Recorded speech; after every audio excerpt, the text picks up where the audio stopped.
Hi guys, आज हम पढ़ेंगे क्लास 4 एनसीईआरटी ईवीएस बुक का chapter 8 reaching grandmother's house. So let's start. After our long train journey we reached Kottayam in the night. हमारी लंबी train यात्रा के बाद हम रात को कोट्टायम पहुंचे। वलियम्मा's house was not far from the station and we had to take 2 auto rickshaws to get there। जो वलियम्मा का घर था वो स्टेशन से ज़्यादा दूर नहीं था। हमें उनके घर पहुंचने के लिए 2 ऑटो रिक्शा लेने पड़े। By then I was very sleepy and I did not even wait to eat anything। और तब से मुझे बहुत नींद आ रही थी। मैं कुछ भी खाने तक का वेट नहीं कर पाई। I took bath and slept। इसलिए मैं नहाई और सो गई। I thought I had just fallen asleep when अम्मा woke me up again। और मुझे लगता है मैं सोई ही थी कि अम्मा ने मुझे फिर से जगा दिया। We got ready। हम तैयार हुए। took our luggage and went to the bus stand। और हमने अपने जो सामान था, जो लगेज थे, वो उठाए और जो बस स्टैंड था वहाँ के लिए चल दिए। वलियम्मा's family also came with us। और जो वलियम्मा का परिवार था वो भी हमारे साथ आया। We were 10 people। हम 10 लोग थे। and had a lot of luggage too। और हमारे पास खूब सारा सामान भी था। The bus conductor came and Appa bought tickets for all of us। और फिर बस कंडक्टर आए और अप्पा ने हम सब के लिए टिकट्स खरीदे। We managed to get seats। और उसके बाद हम सभी सीटों पर भी बैठ गए। As it went along, जैसे जैसे जो बस थी वो चलती गई, the bus got very crowded। और फिर बस में बहुत ज़्यादा भीड़ हो गई। People were sharing the seats। We also had to share our seats। जब बस में भीड़ हो गई तो जो लोग थे वो अपनी जो सीट्स थी उनको शेयर कर रहे थे और हमने भी अपनी सीट्स शेयर की थी। आफ्टर अ लॉन्ग राइड, लंबे सफ़र के बाद, the bus reach the last stop. जो बस थी अपने लास्ट स्टॉप पर पहुंची। I was happy to get off. मैं बस से उतरकर बहुत खुश थी। My legs were stiff. मेरे पैर अकड़ चुके थे। I could hardly stand. मैं बड़ी मुश्किल से खड़ी हो पा रही थी।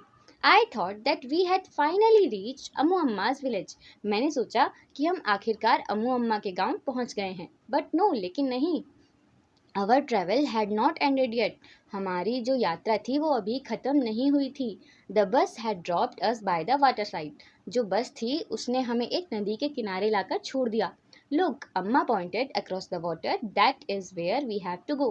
But how will we get there, I wondered. फिर अम्मा ने पानी की तरफ इशारा करते हुए कहा कि देखो, ये वही जगह है जहाँ से हमें जाना है। फिर मैंने सोचा कि हम यहाँ से कैसे जाएंगे।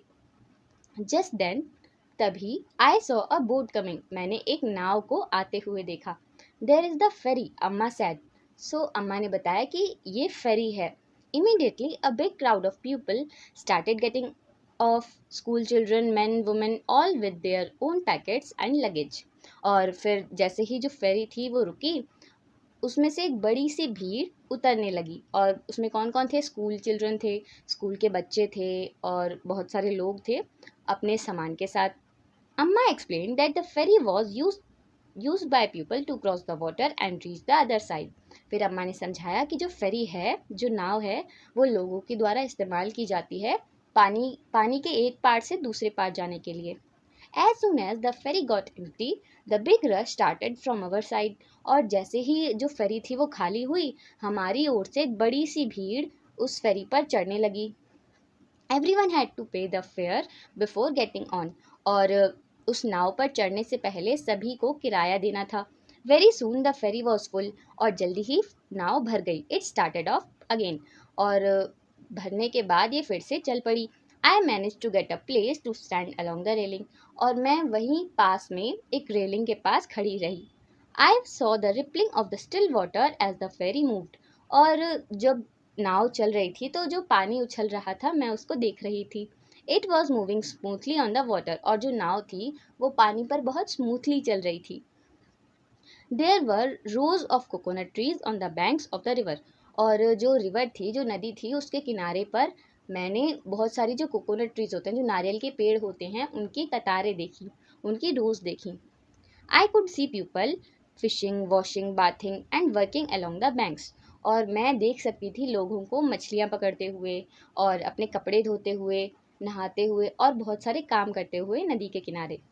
Just before the sun disappeared into the water, the ferry reach the island and stopped. और सूरज के ढलने से बिल्कुल पहले जो फेरी थी वो आइलैंड पर पहुंची और रुक गई। It was time for us to get off, और ये समय था हमारे उतरने के लिए। एट लास्ट, आखिर में, we reached Ammu Amma's place, और आखिरकार हम अमू अम्मा के शहर या गांव पहुंच ही गए। What a long and interesting journey it has been. ये कितनी लंबी और रोचक यात्रा थी। ये थी इस चैप्टर की एक्सप्लेनेशन। इसकी एक्सरसाइज हम नेक्स्ट वीडियो में देखेंगे, जिसका लिंक आपको डिस्क्रिप्शन में मिल जाएगा। Thanks for watching.